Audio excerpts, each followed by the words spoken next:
São 12 do deliberativo e temos 3 conselheiros do deliberativo que avisaram que não iriam entrar, né? E do fiscal, nós temos a Andréia, o Paulo, a Gislaine, Daniel, Fábio e a Priscila. E também já temos na reunião o Guilherme da Lumens. E eu, Cláudia? Oi, Lu, desculpa, e a Lucilene. Do fiscal também. Quem que é o presidente do fiscal? O de Jair. Ah, de Jair. Isso.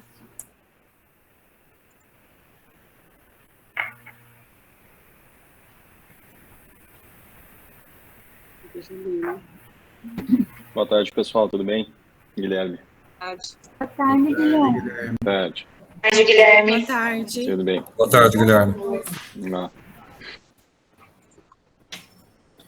Podemos iniciar, né, Cláudia? 14h35 já.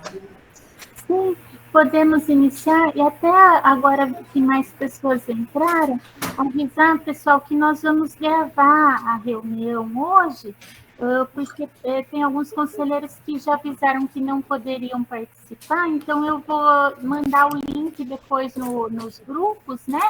Assim, quem não pôde assistir hoje pode assistir depois. E apresentando, então, para os novos conselheiros, né?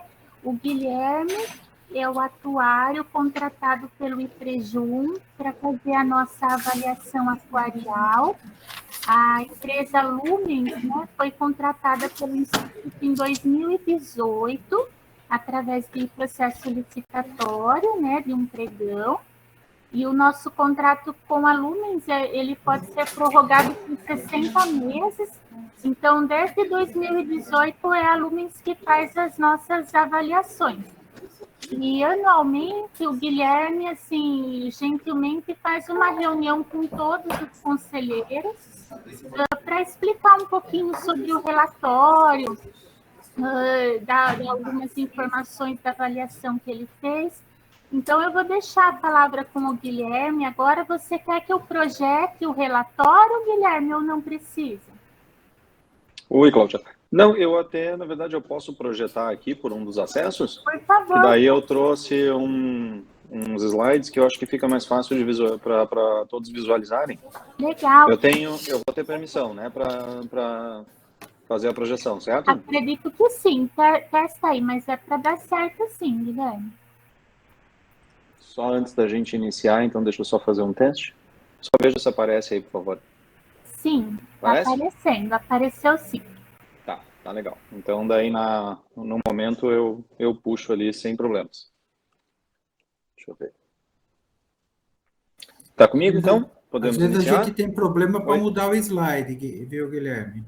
Hã? Às vezes tem problema para mudar o slide, ele fica estático, né? Ah, sim. Tá, aí depois... qualquer coisa vocês me avisam. A princípio eu vou coordenando a fala, né, com a troca dos slides, aí qualquer coisa vocês deem um toque. Perfeito. Se verem, né, que descasou, que não andou, enfim. Tudo bem, Márcio? Tá, ok, obrigado. Legal.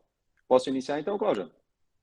Pode, por favor, Guilherme. Tá, legal. Então, né, uma boa tarde a todos.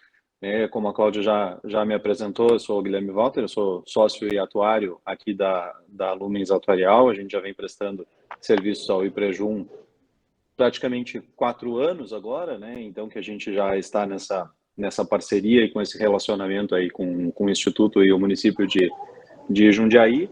E, basicamente, a gente já tem tido, né, esse encontro anual decorrente, né, desse trabalho que é uma obrigação que temos que fazer, que é justamente essa reavaliação atuarial de encerramento do exercício, né? E, Cláudia, até me chamou a atenção um pouquinho ali na tua fala, né, na introdução, tu comentaste aí alguma coisa de novos conselheiros, vocês tiveram alguma troca, então? A gente tá com conselheiros novos hoje na reunião também? Estamos. Os conselheiros indicados, eles têm mandato de 3 anos, né? Sim. E teve uma boa renovação agora em março, tanto no deliberativo quanto no fiscal. Então, Legal. ele estava vendo aqui, até estava agora mesmo contando, tem pelo menos aqui 7 conselheiros que acho que ainda não conhecem. Aqui para mim travou. Opa! Então, Guilherme, acho que são 7 conselheiros novos em relação ao ano passado, né? Certo. Não, eu até fiz questão, né, de te perguntar isso, porque aí eu até aprofundo alguns conceitos também, né? Talvez seja um primeiro contato, né, desses novos conselheiros, e aí a gente pode, né, tem essa oportunidade de explorar um pouquinho esses conceitos e qualquer coisa também. Eu sempre costumo, né, deixar isso claro já no início. Eu prefiro, né, que vocês interajam comigo a qualquer momento. Gente, eu não estou conseguindo ouvir nada. Oi? Acho que a Rogéria está com algum problema de som. É isso, Rogéria? Tô.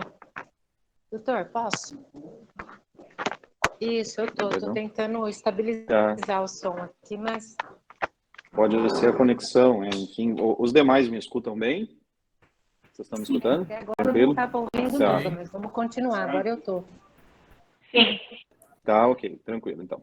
Então, só retomando, né, o que eu comentava, antes da gente, né, realmente iniciar aqui, eu prefiro, né, que vocês interajam comigo no momento, né, se surgiu alguma dúvida ou quiserem incluir algum comentário, alguma questão em relação ao que eu esteja falando, do que deixar tudo para o final, tá? Então, sintam-se, por favor, à vontade, né, abram o microfone e me interrompam aí a qualquer momento. Bom, Tá legal. Mas, enfim, nosso objetivo hoje, né, como eu já antecipei, é falarmos um pouquinho a respeito da avaliação atuarial 2022 relativa ao encerramento do exercício de 2021.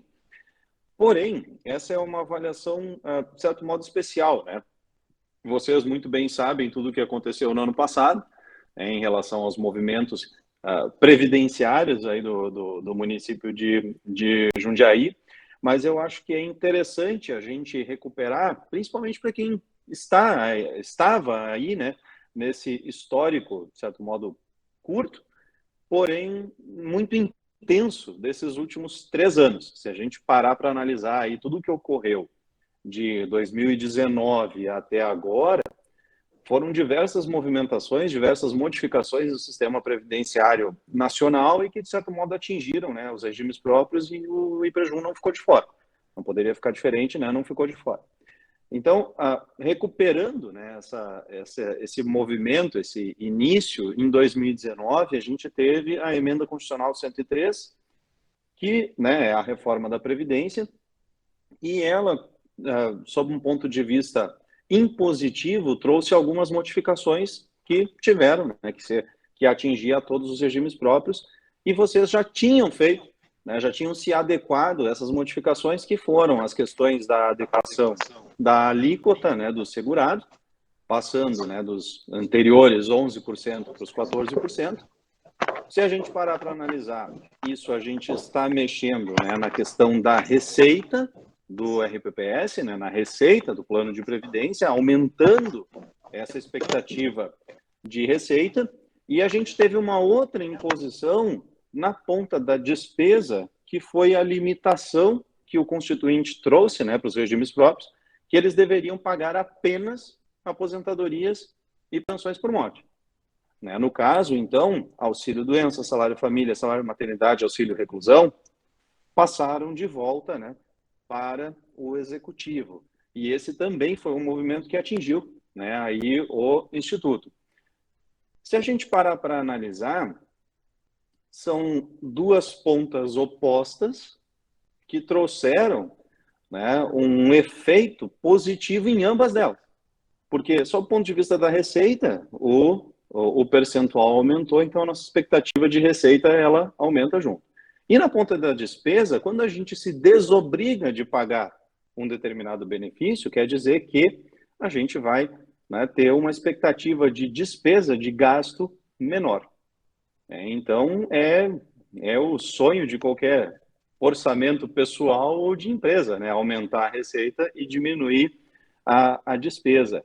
E eu estava recuperando, né, justamente aqui esse histórico recente, né, dos resultados das avaliações atuariais de vocês, e na avaliação 2020, relativa a 2019, quando a gente contemplou justamente essas modificações, a gente teve um resultado muito positivo. Então, a gente de fato percebeu a decorrência desses dois pontos. Por que eu trago essa questão? Porque isso foi um movimento isolado. Foi uma decorrência, uma imposição constitucional. O que ninguém esperava é justamente o que a gente viveu, nesses 2 últimos anos, em 2020 e 2021. Esse biênio, em especial, eu acho que foi assim, em termos históricos, e eu não tive a oportunidade de viver o histórico inteiro dos regimes próprios no país, mas eu imagino que 2020 e 2021 vai ficar aí, marcado na história dos RPPS como 2 anos que pioraram muito a situação atuarial e financeira, de todos os RPPS país afora. Então, a gente teve a deflagração da pandemia a nível mundial e isso, logicamente, trouxe uma questão, um complicador aí para os regimes próprios, principalmente no âmbito financeiro, na parte dos investimentos, não atingimento de meta e, basicamente, assim, uma distância muito grande em relação ao que se obteve de rentabilidade frente às metas atuariais. Então, assim, tudo aquilo que, de certo modo, a gente conseguiu se beneficiar de uma primeira parte da questão da reforma da Previdência impositiva em 2020 e 2021, isso foi por água abaixo, foi compensado. E, além disso tudo, a gente tem, correndo em paralelo com isso, os conselheiros mais antigos aqui provavelmente vão recordar, a gente tem uma norma que vem da Secretaria de Previdência, que é a Portaria 464, que regra todo o cálculo atuarial, todo o trabalho que o profissional atuário tem que fazer, que é aquela Portaria 464, e ela trouxe uma nova regra para o jogo em relação à taxa de juros que a gente tem que utilizar no cálculo. Vocês devem recordar daquela simbólica taxa lá de 6% ao ano, que estava nas políticas de investimento insistentemente. E que talvez, para muitos, não fosse uma verdade, ou pelo menos 2 anos atrás, não conversava com as expectativas econômicas que se tinham mais no país. A Secretaria de Previdência veio e disse o seguinte: eu vou começar a legislar a respeito desta taxa de juros que deve ser utilizada nas avaliações atuariais. E passou a determinar que taxa de juros seria essa, baseada num histórico mais ou menos de 5 anos dos títulos públicos atrelados à IPCA. Quem acompanha o movimento dos títulos públicos sabe que ele desceu muito e agora, claro, está numa subida de novo. Mas como é um movimento de 5 anos, uma média de 5 anos, o que aconteceu com essa taxa de juros dos cálculos atuariais? A gente estava, 4 anos atrás, no patamar de 6%, e 5,4%, e agora, nessa avaliação atuarial, a gente trabalhou com 4,86%. Quem entende um pouquinho de matemática financeira sabe que qualquer 0,10% numa projeção de valor presente, de valor futuro, causa um estrago bastante grande. E no caso de vocês, onde os números são muito grandes, a gente fala aí na casa de bilhões de reais a título de passivo, de patrimônio, o impacto decorrente dessa redução da taxa de juros era muito grande também. Enfim, então, de certo modo, esse é o cenário onde a gente estava no ano passado. E diante de um déficit que aumentou bastante, voltou para aquele patamar lá de 2019, diante de 2019, e o que o município de Jundiaí propôs? Justamente a parte que é facultativa da emenda 103, que restou facultativa para que cada ente pudesse pensar sobre se queria ou não fazer o quê? A sua reforma da Previdência. Então, a gente tem uma parte que é obrigatória e a parte que é facultativa. E o município de Jundiaí justamente propôs essa discussão, esse debate sobre a reforma da Previdência, que eu vejo que o João está presente aí também, João? Boa tarde. E fizemos, acho que, N cenários, né, Cláudia? Trabalhamos aí N reuniões, enfim, né, várias simulações, justamente para poder construir, né, uma reforma da Previdência que chegasse, né, à Casa Legislativa e tivesse a aprovação. E o que eu tenho, né, aqui, acho que como última parte, né, dessa introdução para trazer para vocês, é que a diretoria, né, teve a sensibilidade de, nas simulações da reforma, em todos os cenários, os N cenários, né, que a gente fez, um dos primeiros pedidos que foram feitos foi: vamos trabalhar com a taxa de juros que a gente vai trabalhar na avaliação atuarial do ano que vem, que era, né, justamente a taxa de juros de 4,86%. Porque senão de nada adiantaria a gente fazer um cenário com aquela taxa de 5,4%, que foi a do ano passado, né, sabendo que essa diferença de taxa de juros iria nos causar aí um novo déficit na ordem aí de R$500 bilhão a mais.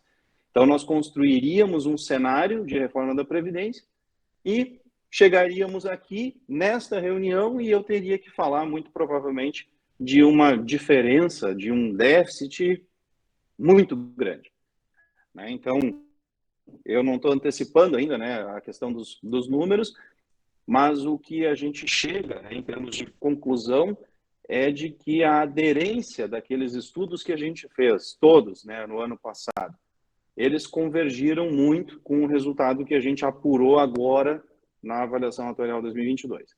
Então, né, eu acho que, feita essa introdução aqui, a gente pode avançar, né, para os números, enfim, para que vocês também tenham um pouco mais de conhecimento sobre os resultados dessa avaliação atuarial em si. Guilherme, posso só perguntar uma coisa? Eu vi que no relatório passado, né, de 2020, o indicador do RPPS gerado, né, a classificação era de A, né, de 2020, agora 2021 ficou numa classificação B. Isso daí é influenciado pelos números? Foi por causa dessa mudança que teve da legislação? Como que é? Ou depois você vai explicar? É só uma curiosidade que eu queria... O Beth. Não, acho que isso o João ia... Não, a correlação do ISP e a mudança que se deu foi pelas não contribuições pagas do ano de 2020, tá? Significa o quê?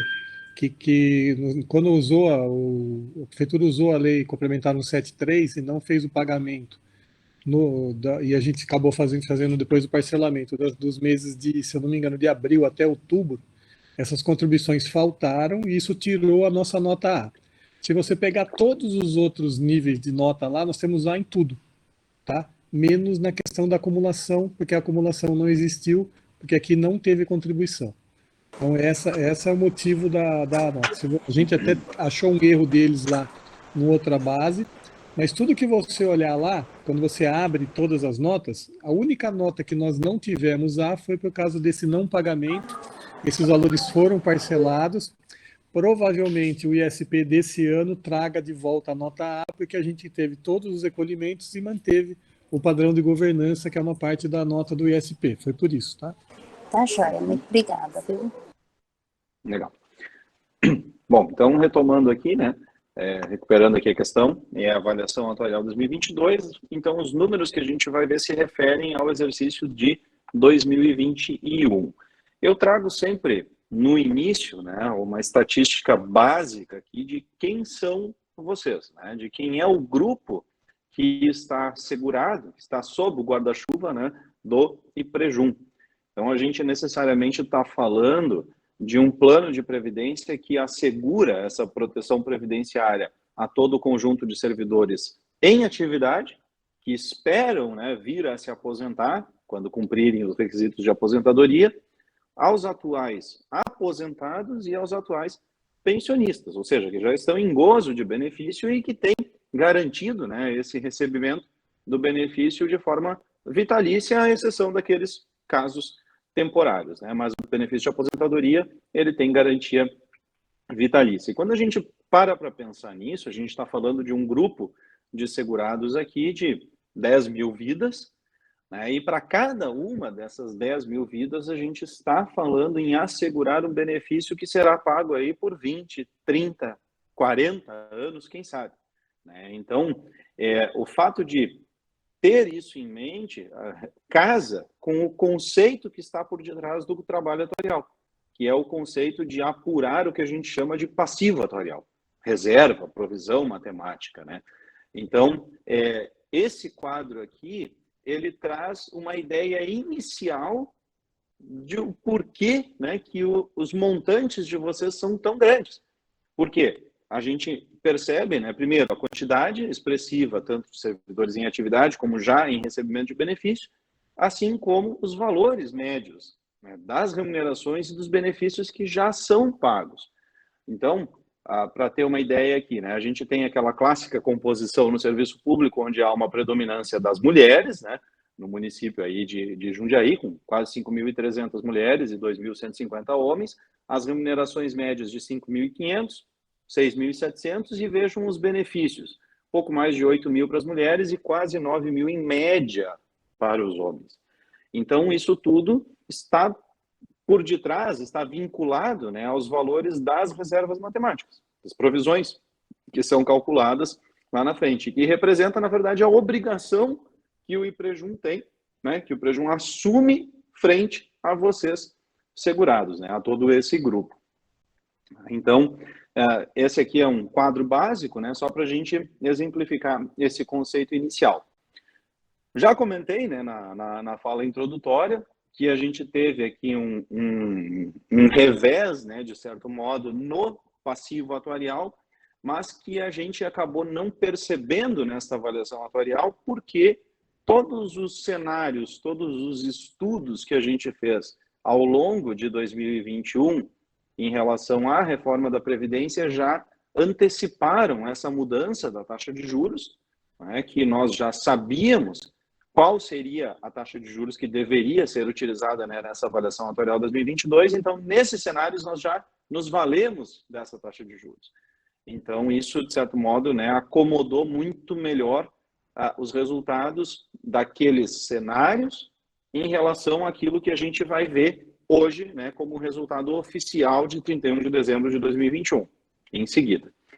Então, só para recordarmos que a taxa, né, desse ano utilizada foi de 4,86%.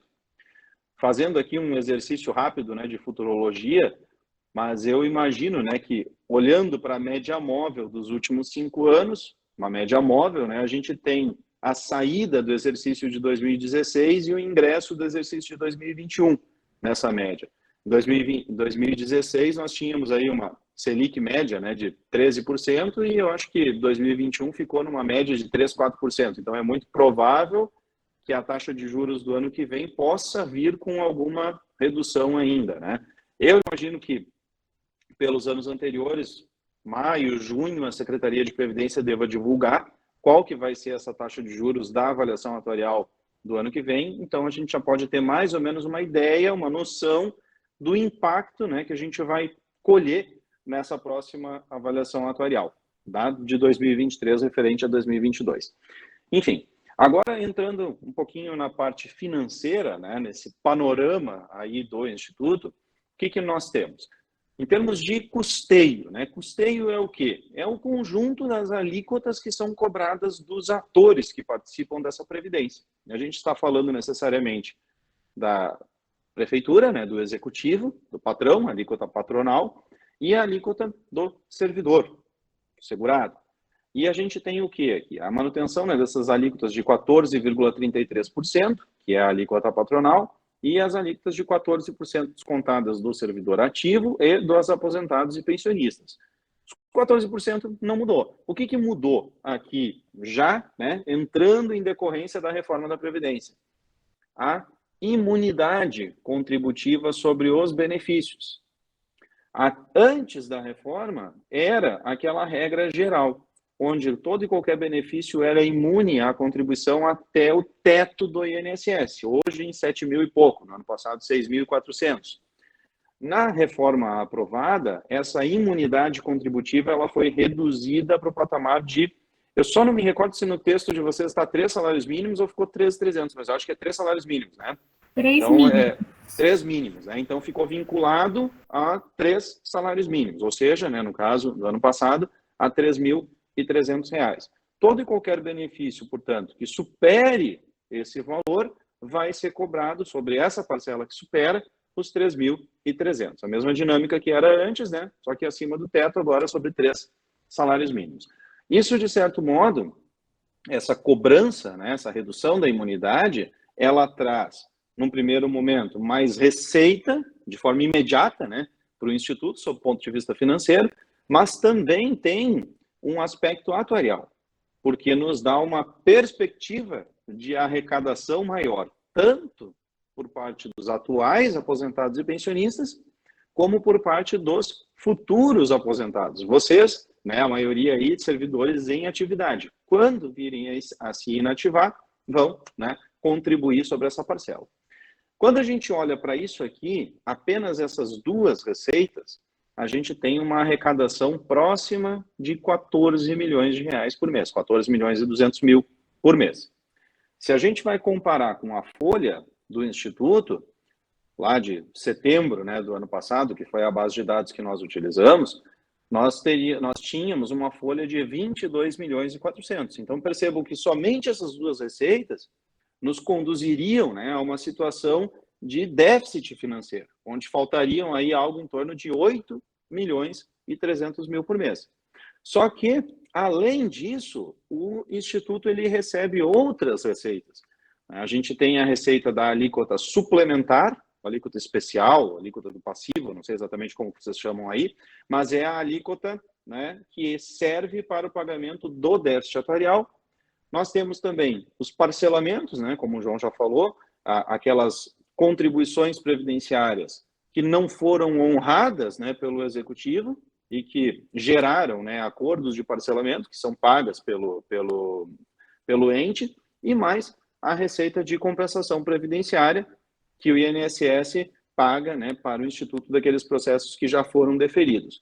Quando a gente junta tudo isso, os 14,33, os 14 dos ativos, os 14 dos aposentados e pensionistas, alíquota suplementar, parcelamento, Comprev, a gente chega aí a mais ou menos uma receita de 28 milhões e 200 mil por mês. Ou seja, comparando, né, com a folha de 22, aí a gente chega em um superávit, né, uma sobra financeira já interessante, na casa aí de 6 milhões, enfim. Provavelmente isso deve ter mudado, né, um pouco, porque novas aposentadorias devem ter ocorrido, mas deve estar em algo próximo a isso, né? Além disso, a gente tem uma outra taxa que é sempre interessante da gente acompanhar, que é o que a gente chama de taxa de dependência. Então, no ano passado, vocês, pela base de dados que a gente recebeu, vocês tinham 2,59 servidores em atividade para cada benefício que é pago pelo Instituto. Talvez pareça, né, para vocês uma taxa baixa, né, uma relação muito baixa, mas eu ousaria dizer aqui que é uma relação bastante, bem próxima da média que a gente tem percebido assim, de outros municípios. De fato, né, é baixo, porém está dentro de uma média que a gente verifica aí no mercado, né? É uma relação que tem reduzido muito nesses últimos anos, porque a velocidade dos novos concursos não tem superado, né, essa velocidade de saída por aposentadorias e exonerações, que são as duas principais saídas, né, dos servidores em atividade. Além disso, considerando a base de dados de setembro, a gente percebeu 89 novos ingressos, ou seja, novos servidores que foram admitidos no município. Esses servidores ingressaram no município com uma idade média de 37 anos. Então, percebam, né, aquela ideia que geralmente a gente tem de que quem passa em concurso são pessoas jovens, né, 20 e poucos anos, a gente vê que já é uma idade média um pouquinho acima, né, do que, em geral, o senso comum tende, né, a nos dizer. E olhem essa relação da taxa de dependência, né, 89 pessoas ingressaram no município de janeiro a setembro, e nesse mesmo período houve a concessão de 169 benefícios. Aqui, se eu não me engano, foram 30 e poucas aposentadorias, 30 e poucas pensões, então são 130 aposentadorias, saídas, né, de atividade para a inatividade. Então a velocidade é muito maior, né, de inativação do que de admissões. Esses 169 benefícios agregaram em torno de 1.300.000 à folha do Instituto. Então isso vem somando, né, as despesas aí da folha que o IPREJUM vem pagando. E aí, começando, né, a pincelar um pouquinho aqui da parte atuarial, a gente, né, passa a falar de projeção. Quando a gente começa a falar de avaliação atuarial, de resultado atuarial, quando a gente ouve a palavrinha, né, atuarial, a gente tem que lembrar, a gente tem que ter em mente que nós estamos falando necessariamente de projeções. Nós estamos falando de estimativas. Só que não são projeções de curto nem de médio prazo, né? São projeções de longuíssimo prazo, de décadas, no plural mesmo, né? De 50, 60 anos para frente. Aqui a gente tem uma pequena ideia do que nós podemos esperar para esses próximos 5 anos a título de saídas por aposentadoria. Lembrando, né, que a aposentadoria é um ato voluntário, à exceção da aposentadoria expulsória, né, de 75 anos, que expulsa, né, o servidor realmente da sua cadeira, né, e tem que ir para casa. Mas, não sendo isso, o servidor ele pode ter, né, os seus requisitos cumpridos e pode permanecer trabalhando. Mas a gente tem uma expectativa de que nos próximos 5 anos, pouquinho mais de 1.000 servidores que hoje estão em inatividade possam vir a se aposentar. Esses servidores, esse grupo dessas 1.000 pessoas, hoje tem uma idade média aí de 59 anos. E caso, né, de fato, esse grupo todo venha a se aposentar nesses próximos 5 anos, a gente estaria falando em algo de 7,7 milhões a mais nesta folha do Instituto. Então, a gente já caminharia muito provavelmente aí para algo em torno de 30 milhões por mês, né, a título de benefícios pagos pelo Instituto. E, logicamente, quando a gente olha para uma quantidade dessa, né, de 1.000 pessoas que podem vir a se aposentar, a gente está falando de necessidade de renovação, né, porque são pessoas as mais antigas, né, no município, que provavelmente ocupam cargos mais estratégicos e que na sua saída vão precisar, né, ter uma renovação, uma oxigenação dessa massa. Então, a gente começa a misturar, a entrelaçar o trabalho atuarial com a parte gerencial, né, do município como um todo. Então, isso também é interessante, eu acho que é uma avaliação atuarial, ela pode ser vista, né, enxergada como uma ferramenta nesse sentido também, tá? Bom, feita essa análise, né, da parte financeira, um panorama financeiro um pouco mais amplo aí do IPREJUM, a gente entra agora, sim, naquilo que importa, né? Na questão do resultado atuarial em si. E eu sempre trago, né, que a avaliação atuarial ela tem 2 grandes objetivos. Quais são eles? Né? O primeiro deles é estimar o que a gente chama de passivo atuarial e o segundo é estimar o que a gente chama de plano de custeio. O que é isso, né? O que é cada ponto desses? O passivo atuarial, também chamado de provisão, reserva matemática, é justamente aquele valor apurado por um profissional atuário, né, que significa a quantidade de recursos que o plano de previdência precisaria ter guardado em caixa.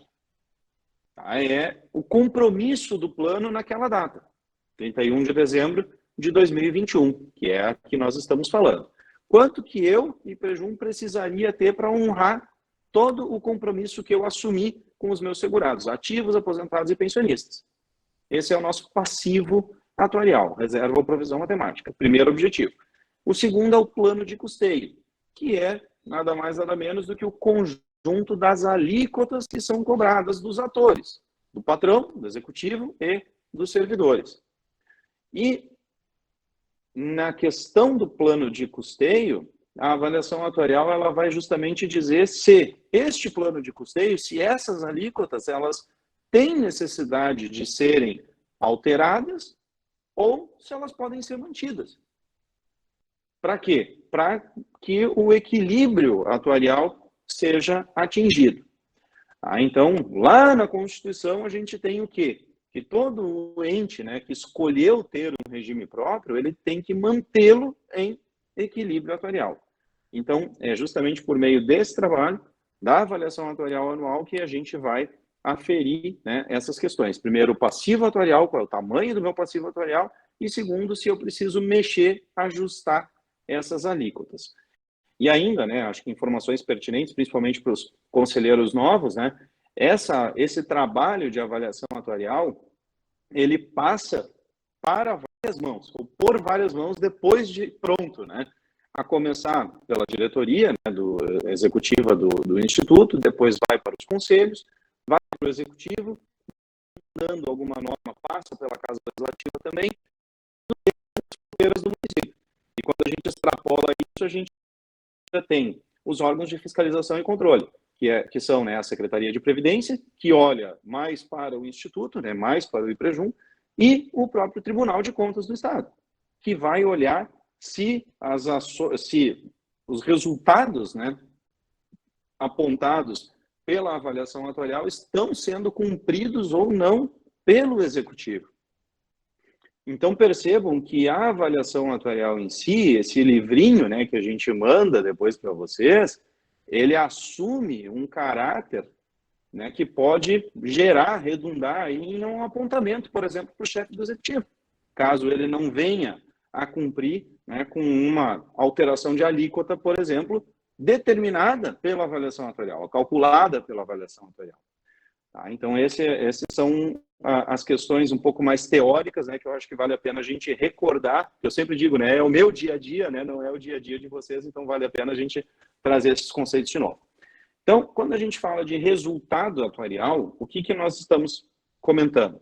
Nós estamos falando de uma comparação muito simples entre a quantidade de recursos que um plano de previdência tem, comparados a uma quantidade de recursos que esse mesmo plano de previdência precisaria ter guardado. Basicamente é isso. O resultado atuarial eu vou comparar o quanto eu tenho com o quanto eu precisaria ter, que é aquele passivo atuarial que eu comentei lá no início, o primeiro grande objetivo da avaliação.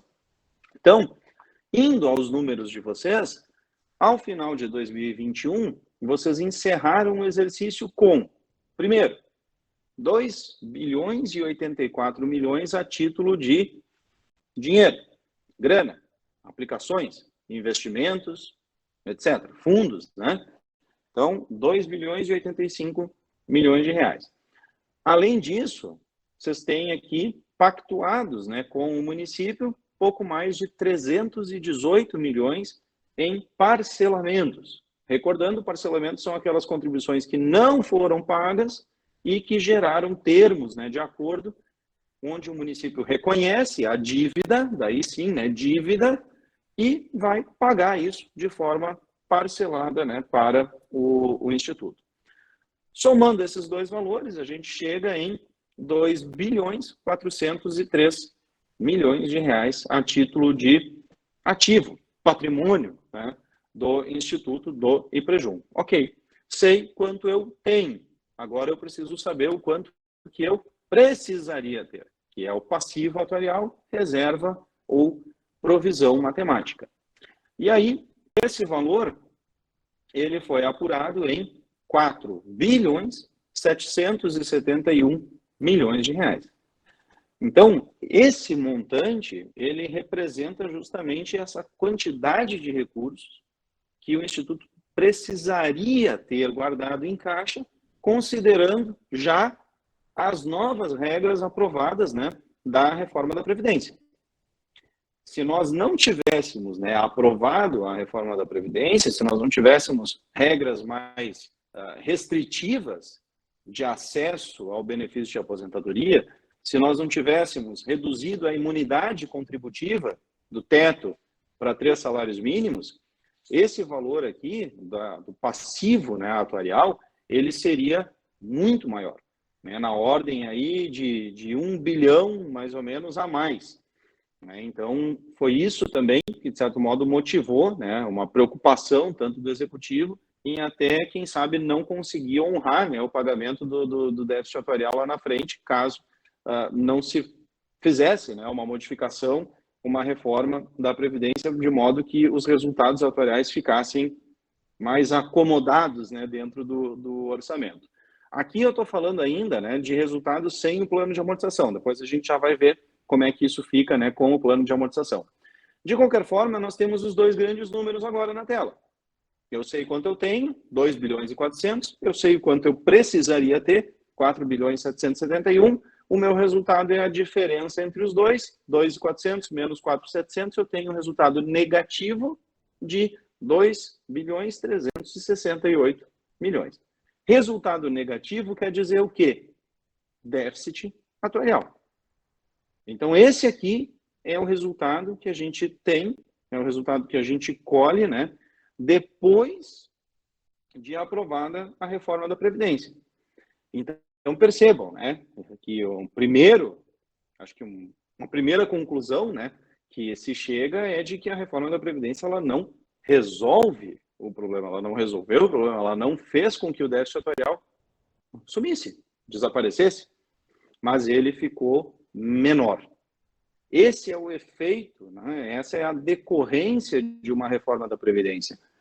Uma vez que a gente empurra, né, vocês, os servidores, a se aposentar 1, 2, 3, 4 anos mais tarde, o que a gente está fazendo sob o ponto de vista atuarial? A gente está dizendo que vocês vão contribuir por mais tempo e, logicamente, vão receber benefício por menos tempo. Então, é mais receita e menos despesa projetada. Isso quer dizer um passivo, uma reserva menor. Então, essa aqui é a situação que nós temos. Ao mesmo tempo, quando foi aprovada, né, encaminhada a reforma da Previdência, a gente já mandou um plano de amortização para aquele déficit atuarial decorrente do cenário da reforma.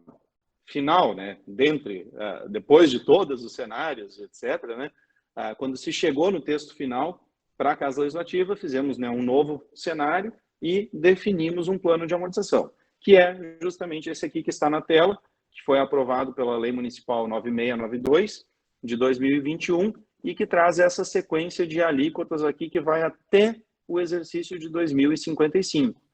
Nesse plano de amortização, fazendo, né, uma conta, ele representa como se fosse um cheque do município dizendo que ele vai assumir essa sequência de alíquotas aqui, 19,02 até 16,21 lá em 2055, e esse cheque, ele foi apurado, né, trazido a valor presente, ele representaria 2 bilhões 376 milhões, basicamente. Então, o que acontece? Esse cheque, ele entra na composição contábil, no plano de contas, como uma conta redutora de passivo. É como se fosse uma promessa de que o município, tem uma lei onde eu sou obrigado a recolher essa sequência de alíquotas, e essa sequência de alíquotas, o atuário vem e diz, né, calcula quanto que ela representaria, dadas as projeções de folha, etc. Então, percebam aqui que aqueles 4 bi e 700 que nós temos aqui, eles permanecem. Essa é a reserva matemática, esse é o passivo atuarial de vocês. Só que essa conta que estava zerada aqui, do plano de amortização, a gente coloca o valor da lei de vocês, 2.376. E esse número, ele entra reduzindo, ele entra abatendo a provisão. Então, 4.771 menos o plano de amortização, 2.376, a gente chega a 2 bilhões 394 milhões, né, que é o passivo atuarial, vamos chamar assim, líquido, né, do plano de amortização. Ora, se nós tínhamos, né, 2.403 e precisaríamos de 2.394, considerando o plano de amortização, a gente chega a um resultado, agora sim, positivo, né, de 8.666.000.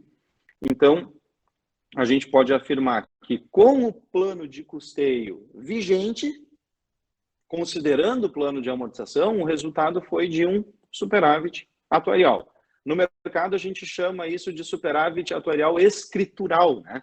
porque ele não é um superávit puro. Superávit puro seria um resultado onde nós teríamos aqui em cima, nessa conta aqui, mais recursos do que o nosso passivo atuarial. Se nós tivéssemos uma quantidade de recursos superior a 4.771, aí nós estaríamos numa condição de superávit atuarial puro. Nós não precisaríamos nem de plano de amortização. Tá? Então, esses 8.666.000, frente a um montante, né, de quase 5 bi, é nada, né? É um valor muito pequeno, é uma sobrinha ínfima, né? Qualquer espirro atravessado que some, simplesmente desaparece, né? Frente ao montante que a gente tem aí de 4,7 bilhões. Então, conclusivamente, né, o que nós temos? Em termos de plano de custeio vigente, praticado, né, pelo município de Jundiaí e pelos servidores, nós temos o conjunto das alíquotas, que a gente já viu, de 14,33, 14, a Lei Municipal 9692, que garante para 2022 uma alíquota suplementar de 19,02%. Além disso, aqueles 300 e poucos milhões de parcelamento são pagos, né, mensalmente, em torno de 4 milhões e pouco por mês, só das parcelas, né, desses parcelamentos. Essas prestações, elas equivalem a mais ou menos 10% do que seria, né, a folha de ativos. Então, a gente pode afirmar, né, para colocar isso tudo numa mesma base, de que o custo previdenciário patronal, considerando a alíquota normal, a alíquota suplementar, mais esses parcelamentos, hoje é de mais ou menos 43% sobre a folha de ativos. Tá? Então, é um custo que, de certo modo, é um custo elevado, né? Um custo representativo. A folha de vocês é uma folha representativa, né? Uma folha alta. Então, a gente tem, só para fins, né, de registro aqui, esse custo. Então, primeiro ponto, né? E aí, talvez a minha fala introdutória comece a fazer sentido, né, para vocês. O fato de a gente ter apurado um superávit atuarial escritural, ou seja, considerando o plano de amortização, quer dizer que aquilo que a gente projetou no ano passado, por meio das simulações, de certo modo se confirmou nesse ano. Porque a gente ficou com um respingo, né, de 8 milhões ali de superávit. Como eu falei, é nada.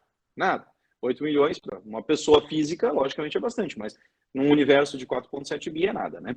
Então, a primeira conclusão que se chega é de que será possível, né, manter a Lei 9692 em relação ao plano de amortização tal qual está. Não haveria uma necessidade de nós modificarmos aquela sequência de alíquotas que está lá aprovada em lei.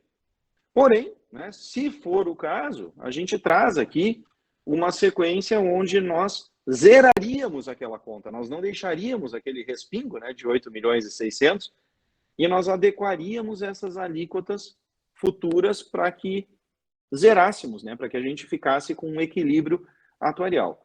E aí ficaria, né, com uma sequência que está aqui na tela, né, os 19,02%, tanto para 2022 como 2023, e 2024 em diante a gente teria a modificação, né, pequena aí dos percentuais frente àqueles que já estão aprovados.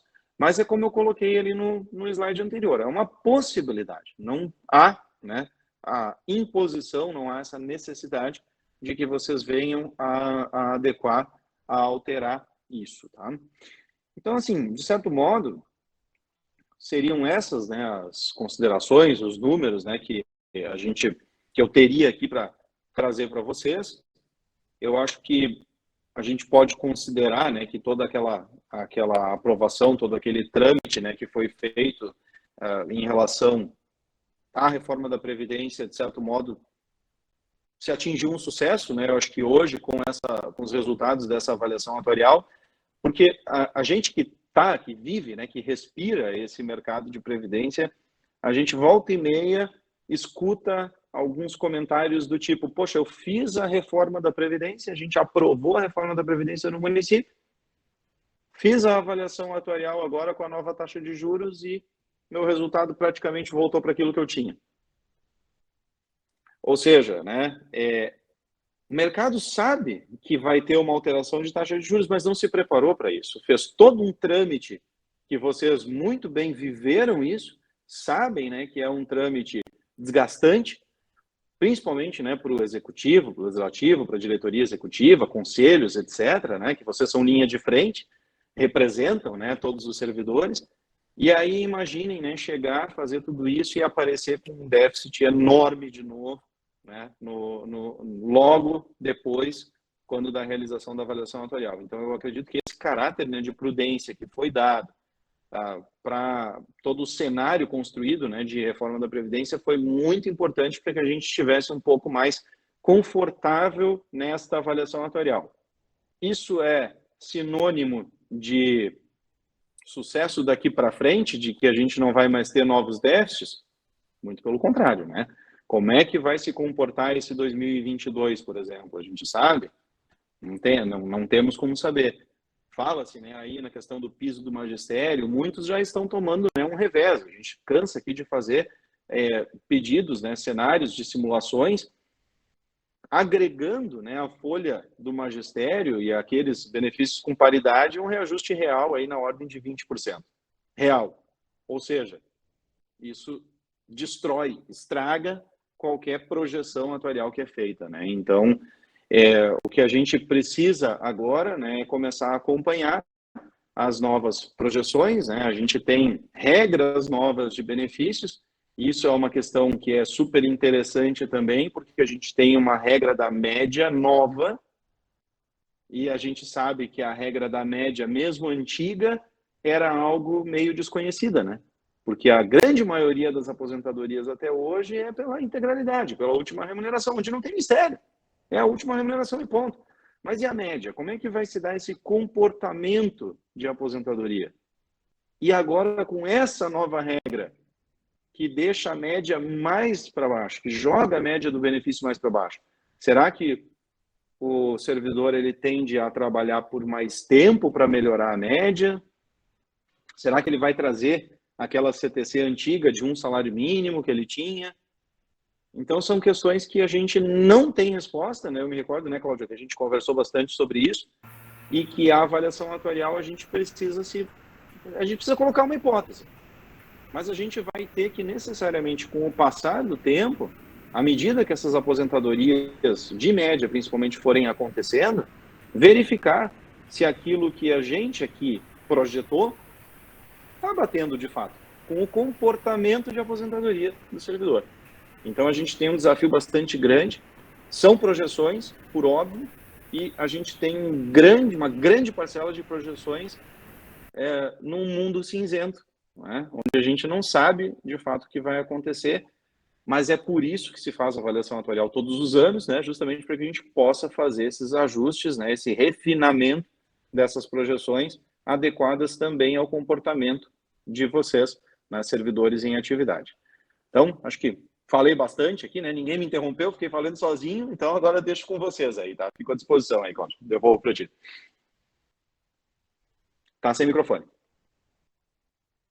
Antes de deixar os conselheiros à vontade para fazer as perguntas, Guilherme, eu só queria comentar uma coisa com você e com os demais também, que assim, todos aqui sabemos, né, das manifestações, das colocações que teve durante a reforma, mas assim, uma questão que foi muito discutida e que ainda está em discussão é justamente a questão da média, que o Guilherme comentou.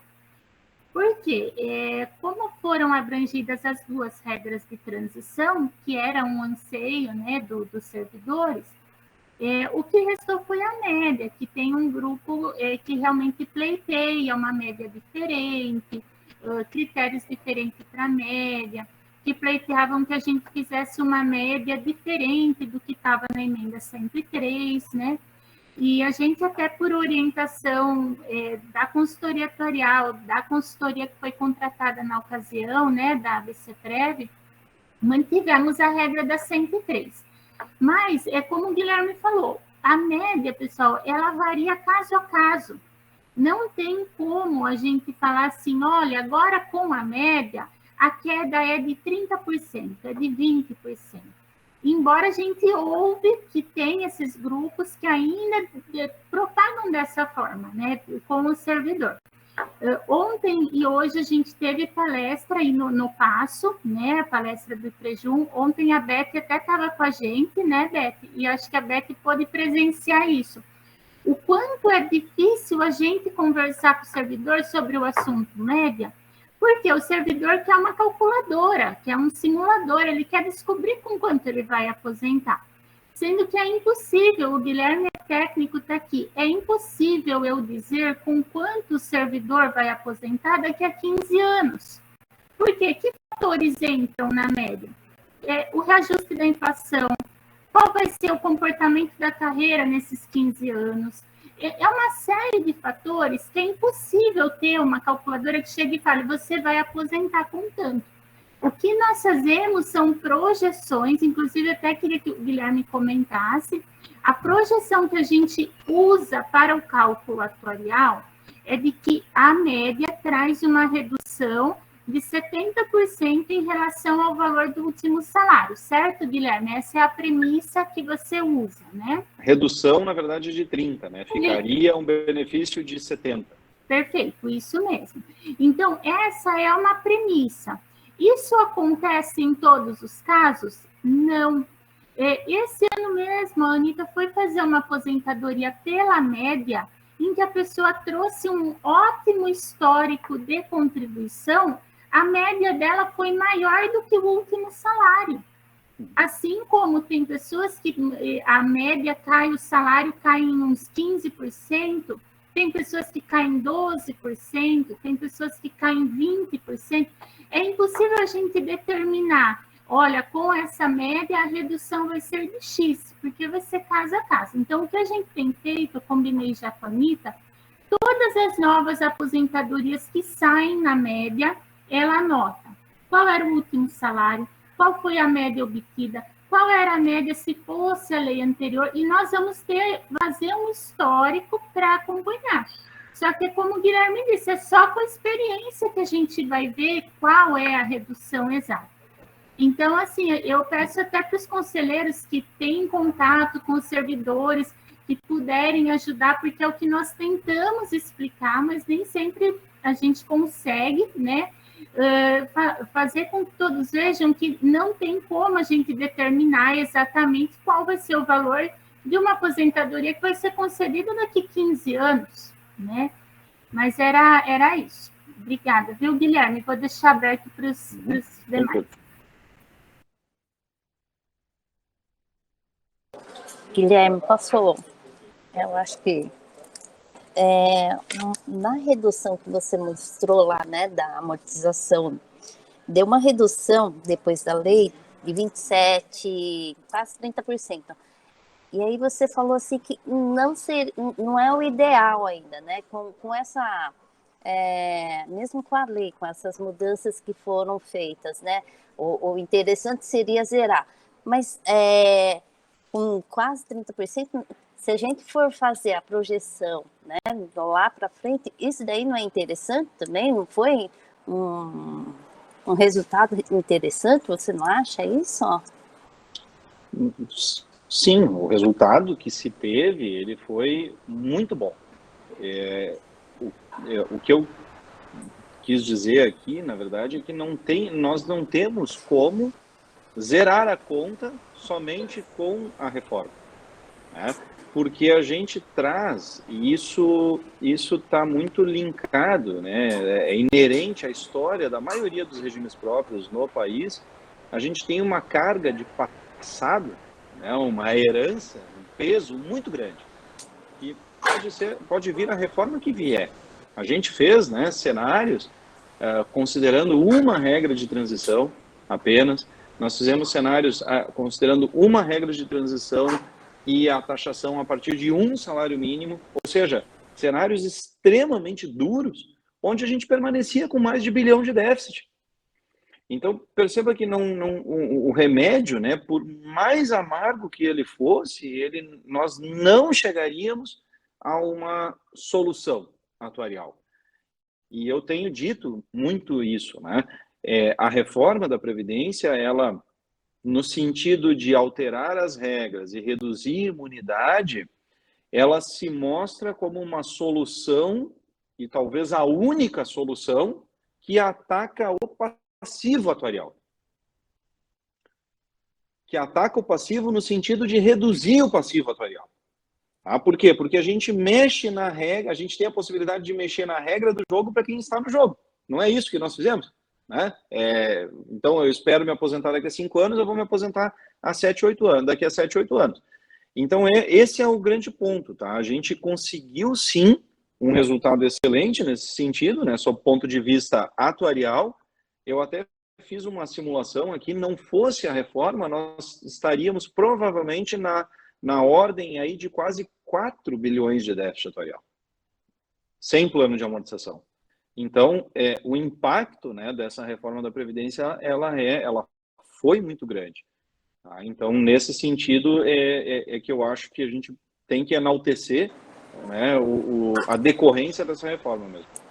Só uma última questão, né? Uma Sim. dúvida que eu tenho, né? Que o pessoal, assim, de vez em quando fala, tem possibilidade do IPREJUM acabar, não ter como pagar os aposentados? É a dúvida de um monte de vários servidores, geral, né? Isso então, aí, Beth, olha, município pequeno, médio, grande, estado, todo mundo tem esse receio, né? É muito comum isso. Então, porque se o déficit vai continuar, se a gente não controlar, tudo bem, o remédio foi amargo, o servidor está sentindo muito dos servidores estão ainda sentindo o baque, né? Mas agora a grande preocupação, daqui 5 anos, se fizer uma nova reforma, vai precisar ou não, ou será que vai continuar existindo ainda o IPREJUM, ou com essa nova, porque agora a maioria que entrar, que tem acima do salário base, do teto do INSS, vai começar a contribuir, não obrigatoriamente, mas facultativamente, pelo regime complementar, né? Então, essa dúvida fica, assim, gerando, acontece de várias pessoas perguntando o que está acontecendo, como que a gente vai resolver isso, se isso pode acontecer ou não. Então, assim, a sua perspectiva, essa visão, você já que você é um consultor, tem essa visão, né? O que você acha será que a gente tem essa possibilidade de continuar, conseguir trabalhar, né? Mais não sei quantos tempo e conseguir aposentar pelo IPREJUM? Claro, é a última pergunta. Não precisa ser a última, pode trazer mais, não tem problema nenhum. A dúvida é totalmente pertinente e, como eu falei, tá, ela surge direto de todas as classes de servidores, né, de todos os tipos aí de municípios, enfim. E ainda na linha da minha resposta anterior, eu digo o seguinte, né, que a reforma, para alguns casos, Beth, ela vai resolver o problema atuarial. Ela vai... Aí o RPPS, por exemplo, ele tinha um déficit pequeno-médio. Com uma reforma, esse déficit ele ficou praticamente nulo ou até virou um superávit. Então a gente chega vamos dizer assim, numa solução de fato, né? Mas vai ter outros casos que vocês se enquadram, que a gente sai de um déficit que provavelmente poderia chegar num patamar de impagável para algo administrável. Aí é que eu acho que talvez seja um pouco mais difícil de que todos entendam, né? Porque eu até estou olhando aqui para o relatório de vocês do ano passado, para 2024, não fosse feita a reforma, nós teríamos que demandar do Executivo uma alíquota suplementar na ordem de 35%, com o déficit do ano passado, que era de 3,2 bi. Se fosse na ordem de 4, me permita chutar aqui, tá? Eu não fiz a conta, mas certamente seria aí na ordem de 40% a 45%. Então, a gente chegaria em um patamar onde, muito provavelmente, o município não conseguiria mais dar conta de pagar, né? Ficaria impagável de manter o IPREJUM de acordo com a necessidade atuarial. Então, a reforma, no caso de vocês, ela vem para tornar esse passivo mais administrável. Tornando esse passivo mais administrável, a gente junta isso com uma outra questão que é super importante. Vocês deram início com a reforma da Previdência a uma transição. Então, aquelas regras que vocês têm direito, as regras de transição, quem entrar da reforma para frente, não tem mais. Vai ter direito apenas à regra permanente. E a regra permanente vai ser uma regra mais dura, vai ser uma regra mais limitante. E a gente está falando de um município de grande porte. Nós estamos falando de um município que tende a ter uma renovação, uma oxigenação, a fazer novos e grandes concursos, né, com o passar do tempo.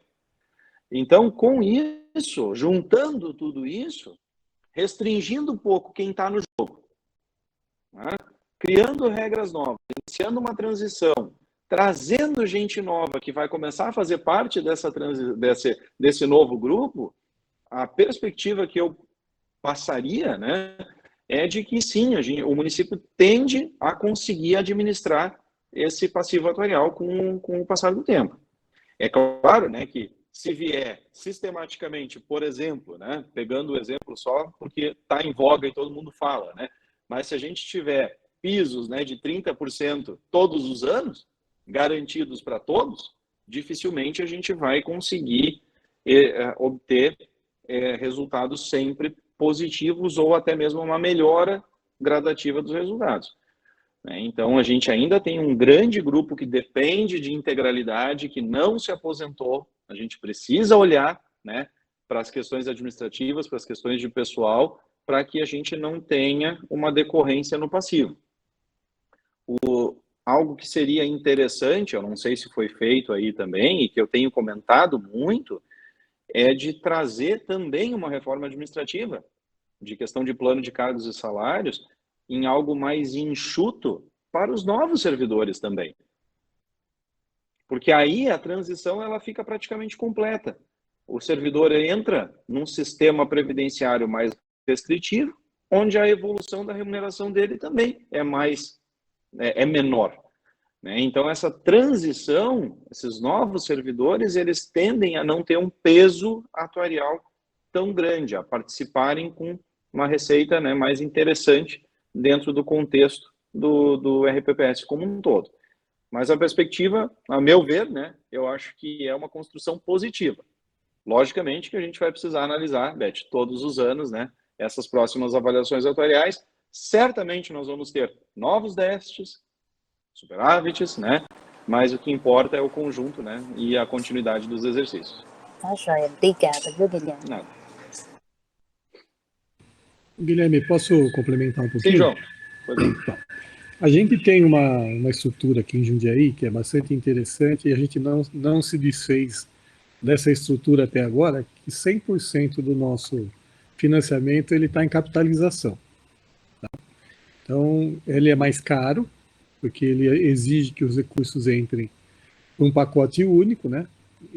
Mas existe, entre aspas, uma coisa que eu acho que a gente não deveria usar, mas existe a possibilidade de fazer uma segregação de massa no futuro, caso se verifique a impossibilidade de pagamento do sistema por um período. Ainda tem uma saída, ela é uma saída ruim, porque é uma UTI, tá? Mas ela ainda é aplicável no sistema de proteger o sistema para os servidores. A gente não está precisando disso agora.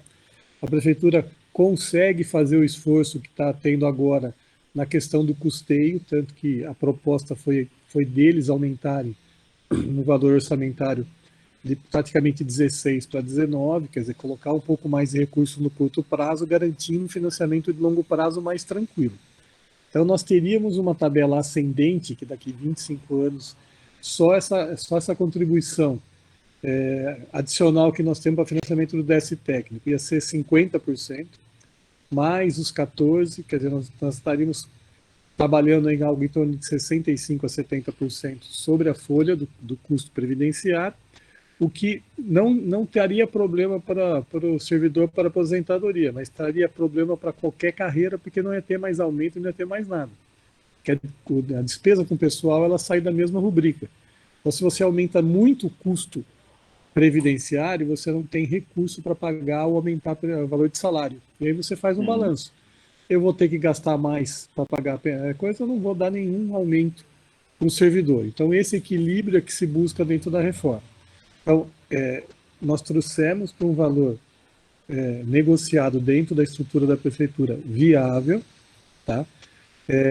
Colocamos dentro da reforma as duas estruturas de transição para que quem está hoje sofra menos, tá?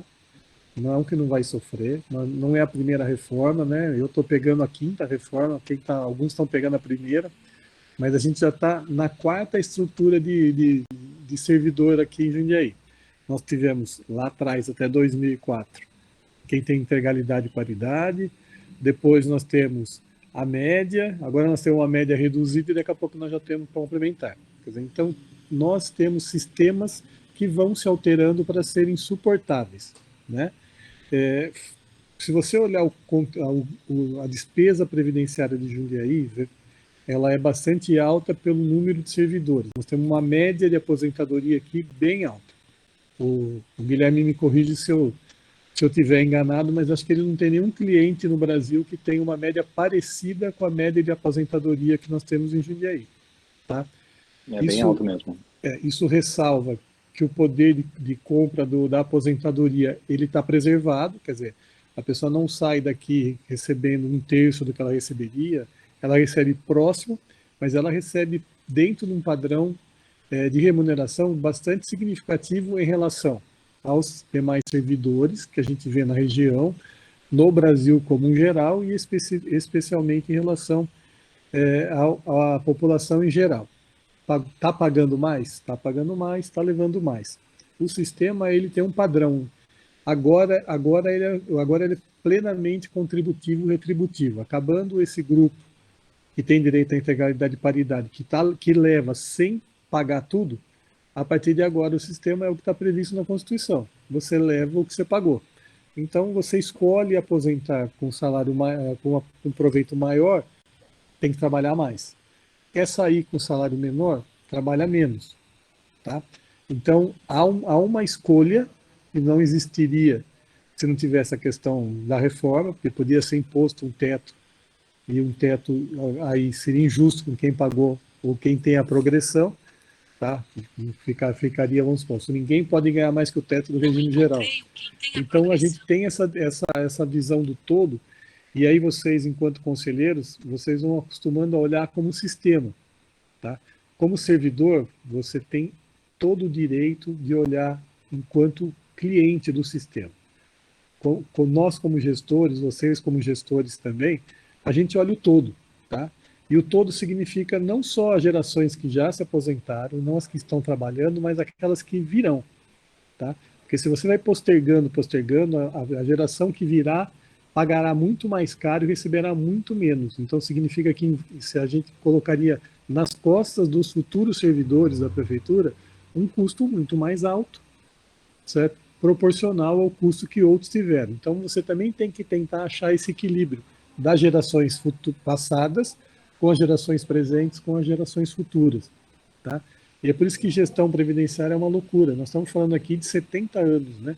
Nós não estamos falando de orçamento anual, nós estamos falando de acumular, pagar o que já está com benefício, separar recursos para aqueles que estão trabalhando e garantir que aqueles que virão, certo, não sejam obrigados a trabalhar tanto e contribuir tanto para pagar da geração passada. Então, é um pacto de geração, mas o sistema tem que se manter o mais equilibrado possível. Ele era desequilibrado e injusto do ponto de vista previdenciário, quando tinha integralidade e paridade. Tá?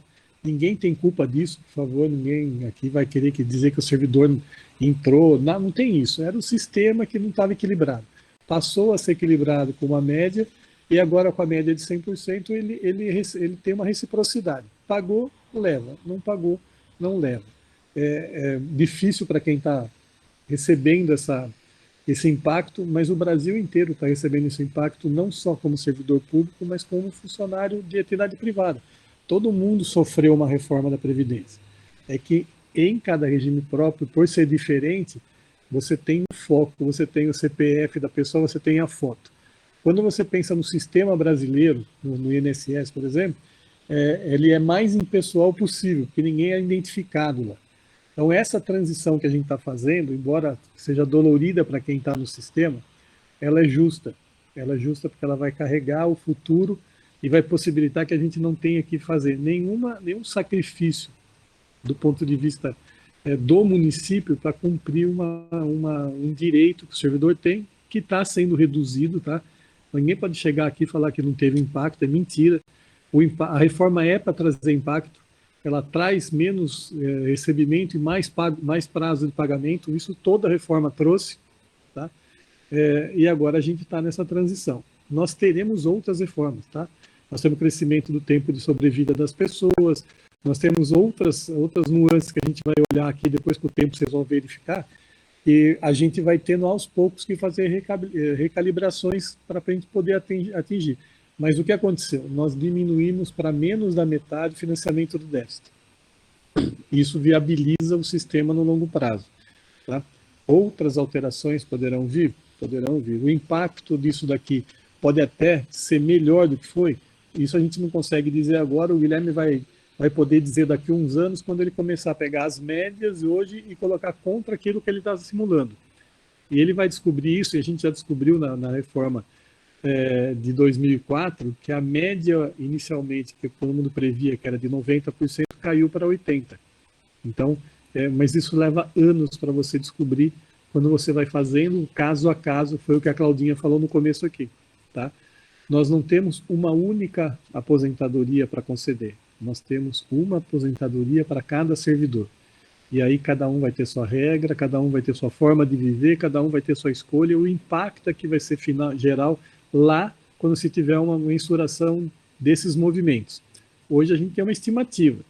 O que a gente colocou para a reforma, e quem estava mais no dia a dia viu, o valor que estava previsto na simulação e o valor que deu hoje, dentro de um cenário de 6 bilhões, que era o déficit técnico planejado se a gente não tivesse seguido os juros, tá?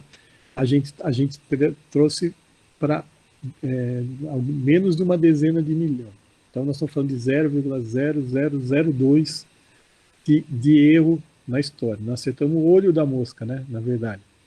E aí fez com que tudo que a gente fez de projeção, certo, fosse confirmado agora. Tá? Então, felizmente, a gente teve o cuidado de não fazer uma reforma por ano. Porque a gente tinha aqui, a simulação dava 700 milhões da taxa de juros do ano passado para essa. Tá? Então, a gente chegaria agora para vocês e falaria, gente, vocês fizeram uma reforma, mas agora tem que fazer outra, porque nós temos 700 milhões de déficit a mais. Então, está dolorido, mas está justo, do ponto de vista da prefeitura poder tocar, do direito do servidor ser preservado até o último pagamento do último beneficiário, que é isso que a gente tem que olhar aqui. Tá? Nós não podemos abrir mão do sistema previdenciário que existe hoje. A solução não é acabar, pelo contrário, é melhorar a governança, melhorar a gestão, melhorar tudo que a gente puder fazer para entregar para o servidor que está contribuindo, certo, o benefício que está previsto na lei. Tá? Então, acho que é a grande questão. Eu entrei na prefeitura, eu tinha um contrato. Sim, você tinha um contrato, o orçamento era outro, o plano de cargos para muita gente veio depois, então naquele contrato que você veio não tinha plano de cargos, quer dizer, toda vez que você olha as alterações, elas trazem custo, tá? E elas têm que ser colocadas dentro de uma planilha, não tem como discutir. Quem entrou em 2005, que só não tem direito a calcular, a aposentar pelo último salário, em 2005 não tinha plano de carreira. Tá? Então, o plano de carreira eu quero, mas eu não quero a reforma. E elas, na verdade, se conversam. Tá? Então, todas essas coisas, o crédito e o débito, eles entram numa conta única, e essa conta única nós temos que solucionar. E essa é a ideia da gestão que se tem aqui no IPREJUM. Nós temos que trazer um sistema equilibrado para que ele não seja mais custoso do que o necessário. Tá? mas também que não inviabilize o município, que chega um prefeito doido aí e fala assim, desculpa, vou devolver vocês tudo para o INSS, eu tenho dinheiro para pagar 10 anos de benefício aqui, depois a gente vê o que dá. Esse é o grande risco que a gente corre quando não trata com seriedade. É muito mais fácil o seguinte, olha, faz o seguinte, volta para o INSS, quem já está aposentado, quem tem direito adquirido, tem direito adquirido, quem não tem, vai para o INSS. E aí você destrói tudo que a pessoa fez na vida por uma atitude intempestiva, porque não teve cuidado de fazer a reforma quando precisava. Foi dolorido? Foi. Só que foi essencial. Sem isso, a gente não teria equilíbrio para poder tocar a vida dos servidores do Jundiaí versus a qualidade de aposentadoria que eles terão. Tá bom? Bom, eu gostaria de fazer uma pergunta para o Guilherme. Se dá tempo para fazer a pergunta? Vou fazer a pergunta para o Guilherme, mas antes eu vou fazer só uma colocação, João, na sua fala. Você sempre é perfeito na sua fala, mas eu olho com muita cautela essa fala que a média salarial de aposentadoria em Jundiaí é alta. Nós escutamos muito isso durante toda a reforma, e todo funcionário apanhou com essa fala que foi tentado colar na gente. Só que hoje o serviço em Jundiaí, o serviço público, é um serviço de grande qualidade, né? Então, se o salário do funcionário público é um salário acima da média, que eu entendo que um brasileiro hoje se aposenta com um salário mínimo, e olha lá, hein, que sai isso. Mas o serviço público em Jundiaí é de grande qualidade, é melhor que a do Estado e é melhor que a da própria ente federal, né, do próprio governo central federal. Então, eu acho assim, quando você faz uma média baixa de salário, né, você recebe um serviço medíocre, porque um concursado, ele vai prestar concurso. Eu sei que no futuro vão querer acabar com o concurso, né? Vão querer fazer de uma outra forma, né? Não é a questão aqui. Mas quando você faz concursos e com salários condizentes com a função, o serviço é aquele que você recebe em Jundiaí. É o serviço na UBS, é de professor, é na unidade básica de saúde, enfim, é na fiscalização tributária. Agora, não adianta querer pagar um salário baixo, uma média baixa, e fazer um concurso para exigir, vai vir quem? Né? Então, essa fala, assim, ela tentou bater direto no funcionário aí, como assim, se funcionário fosse Marajá, né? Ganhasse bem, acima. Mas eu acho assim, em Jundiaí é cobrado qualidade no serviço, né? De todos, acho que de todos. Então, assim, paga-se, faz um concurso bom, né? Vem, a princípio, o mais bem preparado e é cobrado o serviço dele, tanto é que a cidade é a segunda ou terceira IDH. Né? E isso daí não é na prefeitura pequena aí, que entra aquele que nível superior, não tem nem nível superior. Né? Então, eu acho assim, tem que ser ajustado um pouco essa fala, porque não é totalmente verdade. Eu entendo o que você fala, eu entendo a colocação, mas essa fala assim está tentando grudar muito na gente, e isso daí a gente sabe que não é verdade, né? Porque se fosse verdade, a empresa privada não pagaria salário baixinho, porque quem vai lá, você vê os formulários, aqui todo mundo deve conhecer alguém que vai pedir emprego, gente, não tem nem a quinta série, né? Para operar empilhadeira não precisa, então, quer dizer, vai ganhar baixo, né? No dia que se investir em educação, melhorar a educação e precisar de qualificação para trabalhar, o salário de todo mundo vai melhorar. Então, eu só queria colocar essa colocação aí. Ô, Guilherme, a pergunta para você é o seguinte, ó, você falou na sua fala que a saúde atuarial estaria vinculada à realização de grandes concursos, né? Você falou isso daí. Vamos ajustar essa fala aí para concursos apenas, né? A não realização de concursos, então, compromete a saúde atuarial? Essa é a minha pergunta. Eu não falei na questão de que a saúde necessariamente estaria vinculada a grandes concursos. Eu disse que município de grande porte, né, como é o município de Jundiaí, tende a fazer concursos e concursos até volumosos, né, com o passar do tempo, o que é natural para o porte de vocês. E a vinculação que eu tentei trazer, né, na minha fala, André, foi de que uma vez iniciada a transição, e a gente precisa entender isso, né, que uma reforma da Previdência ela não deixa de ser uma nova transição, né, como o João falou, a gente vai passar a ter, a partir dela, um novo grupo de pessoas que vai ter direito a apenas aquelas novas regras que foram aprovadas e não vai ter direito às regras que vocês têm, né, as regras de transição.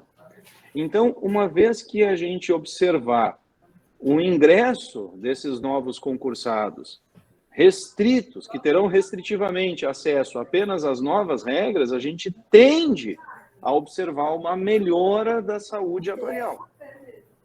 Por quê? Porque o benefício é mais restrito, porque a regra é mais dura, né, para o acesso à aposentadoria. Provavelmente ele vai se aposentar com uma idade mais tardia, com um benefício de média que vai estar mais distante da sua última remuneração projetada. Então, isso tudo tende a trazer uma melhora na questão atuarial. Tá? Mas a minha fala não tinha pretensão de vincular a saúde atuarial necessariamente, né, à realização de concurso. Isso naturalmente vai ser uma decorrência enquanto a administração, o executivo concursar, né? Mas no caso do município não realizar o concurso, como é que isso influencia, como é que isso impacta, vamos usar o termo, impacta no índice atuarial?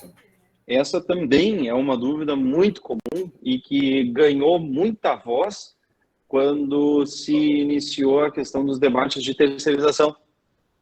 Acho que isso é questão de, não sei, 3, 4, 5 anos, né, mais ou menos, que se falou muito de terceirização, e isso, André, o pessoal bate demais, né? Mas Guilherme, e aí? E se não tiver concurso, e se terceirizar, etc, etc, etc. Na prática, a gente vai continuar perseguindo o equilíbrio atuarial com quem estiver no plano. O que eu quero dizer com isso? Tá? Uma vez que a gente tem uma obrigação do órgão regulador de que o IPREJUM, de que todos os RPPS tenham que fazer a avaliação atuarial todos os anos, isso é uma obrigação. Tá? Quem estiver sob o guarda-chuva do RPPS naquela database, cabe ao atuário achar um equilíbrio atuarial. Cabe achar um plano de custeio que vise, né, o equilíbrio. Se não entrar mais ninguém no plano, fechou concurso, ninguém entra mais, a gente vai continuar apurando um equilíbrio para aquele grupo. Só que daí a gente perderia a oportunidade, e aí vinculando a tua pergunta anterior, né, vinculando o teu questionamento anterior, a gente perderia a oportunidade de entrelaçar, de casar esses resultados com esse novo grupo da transição para frente. Tá? Então, é um conjunto, né, de ações para responder, né, aos teus questionamentos aí. Tá bom, obrigado. Nada.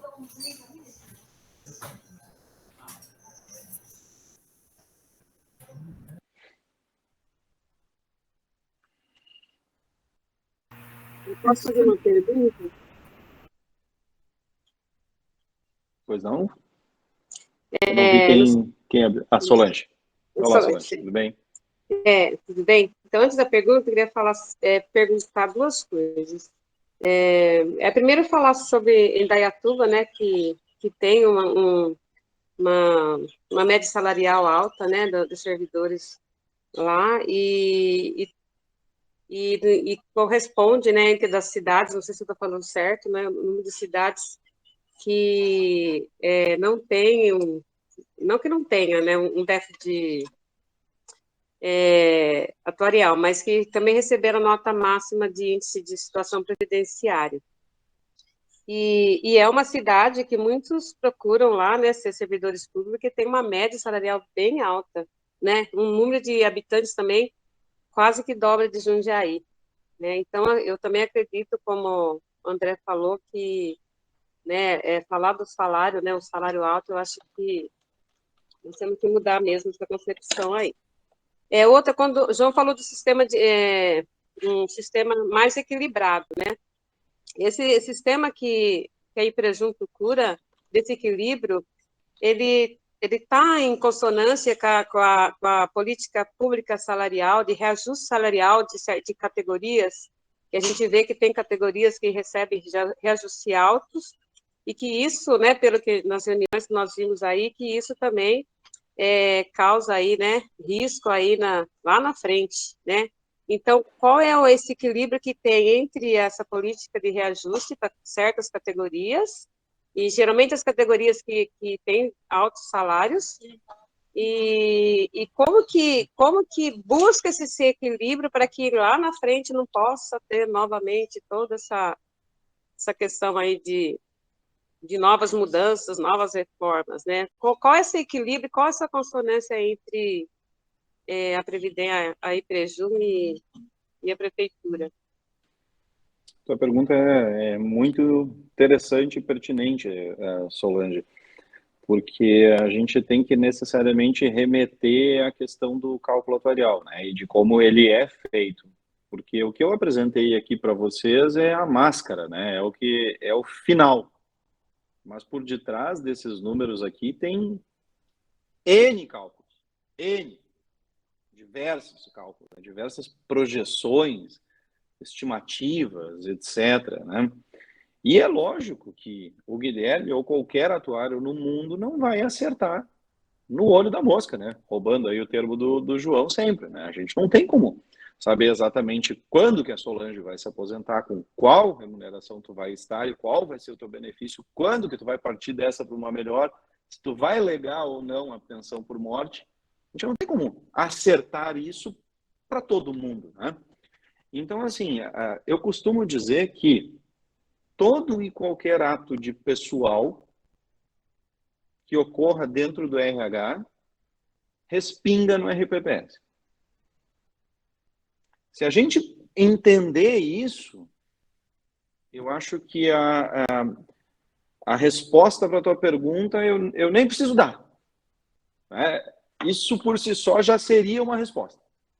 Então, assim, tentando trazer mais elementos, né, para construirmos essa resposta juntos, dentro das estimativas que tem dentro do cálculo atuarial, a gente tem as hipóteses, as premissas, né, atuariais, demográficas, financeiras, e uma delas é a do crescimento salarial. O crescimento salarial, a gente embasa, né, essa estimativa aqui na duplinha que vocês e qualquer município tem, que é o Estatuto e Plano de Cargos e Salários. Então, quando vocês entram, né, aí um servidor entra em Jundiaí, ele sabe mais ou menos qual que vai ser a escalada da remuneração dele. Por quê? Porque tem lá, olhando aqui, vocês têm um quinquênio, vocês têm uma gratificação de uma sexta parte, vocês têm os avanços horizontais, então tu sabe mais ou menos como isso vai se comportar. Tá? Havia, até 2019, né, aquelas possibilidades de se incorporar determinadas gratificações, etc. Eu não sei exatamente como que isso ocorreu aí, né, mas, modo geral, a gente tinha muito disso.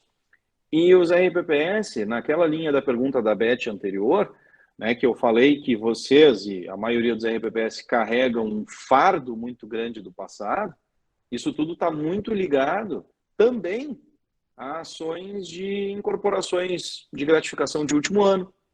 Pessoas que levaram, né, essa gratificação porque tinham direito à integralidade, e na linha do que o João falou, tá tudo certo, porque era direito na época.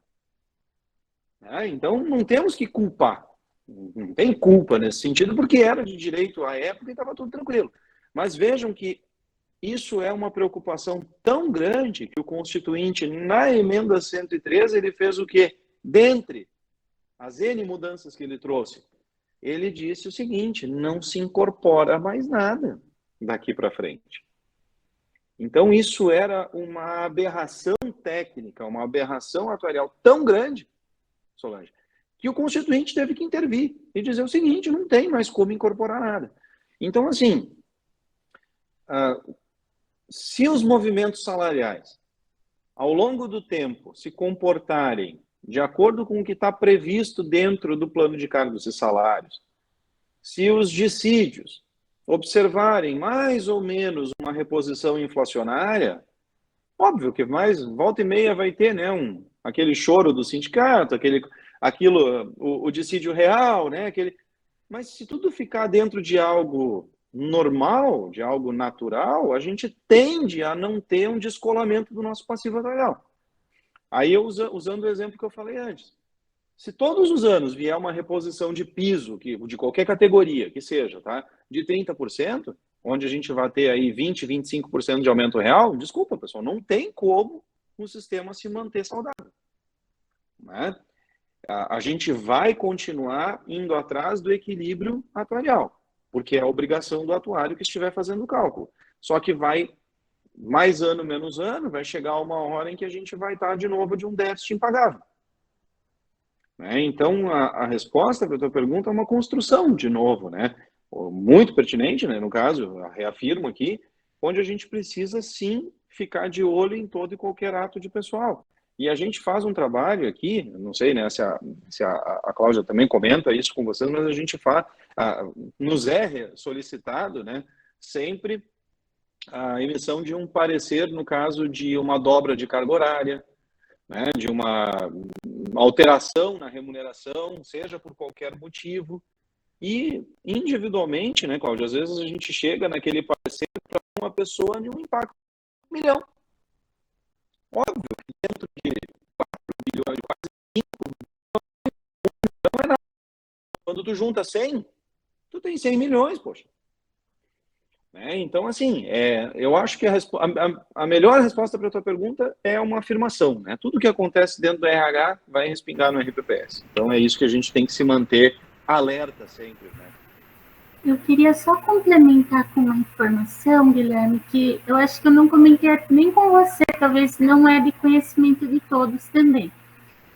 A partir desse ano, o decreto orçamentário aqui de Jundiaí, ele trouxe uma inovação, que é o seguinte: cada vez que existe algum estudo de impacto atuarial, seja por carga horária, ou por alguma modificação em carreira, né? A gente pede o estudo para o Guilherme e ele aponta, olha, essa ação vai resultar num aumento nas reservas matemáticas de X. Como ele disse, tem uns que é de 20 mil reais, tem uns que é de 100 mil reais, depende da situação. E no decreto do orçamento desse ano, tem a previsão de que se o gestor da unidade, sabendo daquela situação de incremento de déficit, autorizar aquela alteração, seja de carga horária ou de mudança de carreira, a unidade que está dando causa a esse incremento vai ter que tirar do seu orçamento o valor para fazer o aporte aqui no ITREJUM. Se o Guilherme se recordar, nós já discutimos isso alguns anos atrás, né, Guilherme? Mas isso não tinha ido ainda para uma normativa. Então, isso já consta do orçamento desse ano. Então, por exemplo, Solange, a educação, né, usando a sua unidade, por exemplo, vai conceder ali um aumento de carga horária para algum servidor que está pleiteando, porque é necessário, vai ser feita uma reserva no orçamento da educação para mandar para a cobertura desse déficit. Então, isso consta no decreto orçamentário desse ano. Inclusive, 2 propostas que passaram aqui recentemente, esse ano, o Guilherme vai se lembrar bem, porque ele fez mais de um estudo para mim, né, Guilherme? Que foi o caso das ADIs, que tiveram um aumento, e também o caso das professoras, né, PRF, que ganharam o direito de se equivaler à PEB se apresentar o certificado de nível superior.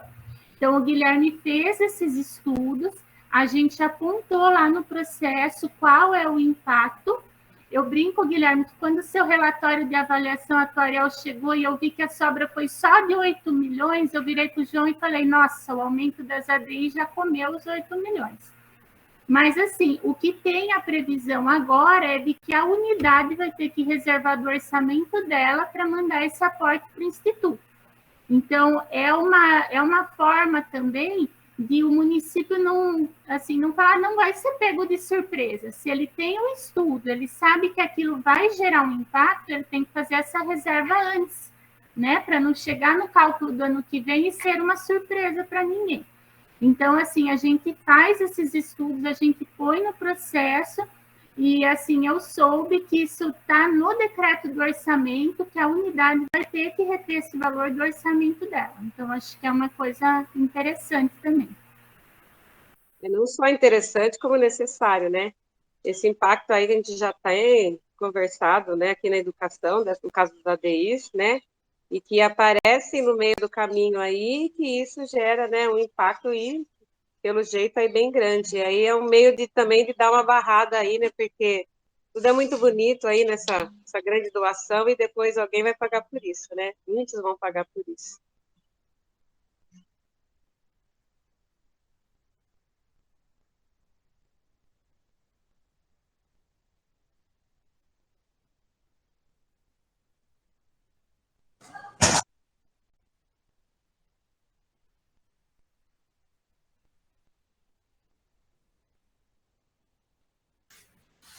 Acho que acabaram-se as dúvidas, né? Eu não sei se o Márcio está na reunião, o telefone está assim. Márcio, não sei se quer abrir. Se alguém tiver mais alguma coisa, fica à vontade. Caso contrário, a gente dá para encerrar a reunião. Só antes de encerrar, perguntar para o Guilherme, né, todo esse tempo aí fazendo essas análises, e após a reforma, então, pelos que eu já escutei você falar, que está positivo, né, está positivo, sempre com risco, mas, assim, segue-se positivamente após a reforma, ou ainda deu uns arranhões ainda?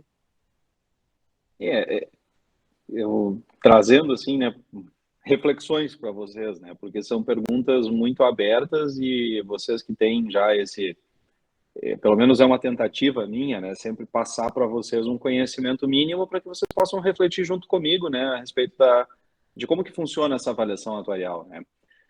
Uma vez que a gente entende, Solange, que a avaliação atuarial ela é um grande conglomerado de estimativas, né, e que a gente está falando de um universo de 10 mil pessoas, e a gente está falando de um patrimônio bilionário, né, sujeito a oscilações de mercado, que passou agora, né, estamos passando uma guerra mundial que também ninguém esperava.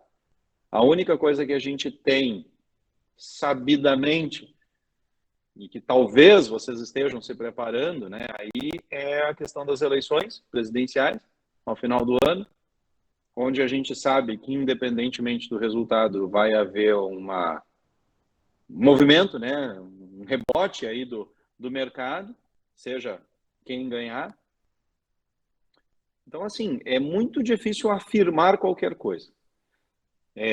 Como eu falei antes, como a Cláudia falou, 8 milhões é o dinheiro que a gente guarda aqui no bolso, né, pro IPREJUM.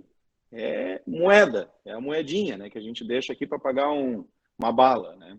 8 milhões é nada. Respirou, acabou. Então, assim, qualquer oscilação que a gente tiver, para mais ou para menos, ela provavelmente vai estar dentro do esperado, né? E outra, a gente ainda precisa ver qual é que vai ser o movimento da Secretaria de Previdência em relação à taxa de juros. Porque se a gente vier com uma taxa de juros, por exemplo, na ordem de 4,5%, uns 15%, é muito provável que a gente tenha um descolamento de novo, né, no resultado. E se a gente chegar aí com um déficit no ano que vem na ordem de 200, 300, 400 milhões, é lógico que é um valor enorme. Mas no universo de vocês, isso representa uma oscilação aí de 10% do passivo. Que para quando eu faço uma mesma apresentação, a mesma conversa para um município pequeno, representa às vezes 2 milhões. Eu estou falando de 2 milhões, é o mesmo significado de apresentar para vocês 250, 300. Porque, né, é um universo diferente. Os números, a grandeza é diferente, né?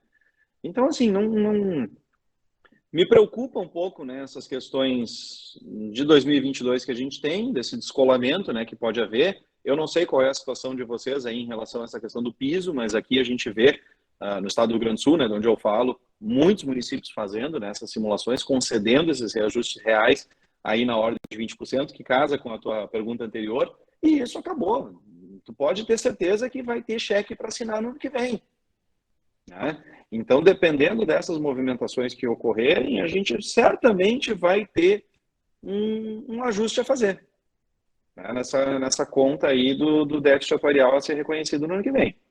Agora, se isso se observar por 2, 3, 4, 5 exercícios seguidos, talvez chegue de novo próximo a um patamar que comece a ficar insustentável para o executivo. E aí linka com aquilo que o João falou. A gente não se valeu ainda dessa extrema unção, que é a segregação de massas, mas a gente ainda teria, né, essa possibilidade de chegar a analisar, estudar uma segregação de massas que é mais ou menos separar, né, os grupos aí e deixar aquele grupo antigo a cargo da prefeitura e não misturar com esse grupo novo. Né? Basicamente seria isso, tá? Mas, enfim, não tem uma resposta objetiva, né? Eu acho que ninguém tem. Se alguém te der, desconfia, né? É só isso que dá para te dizer. Obrigada, Guilherme. Pois é.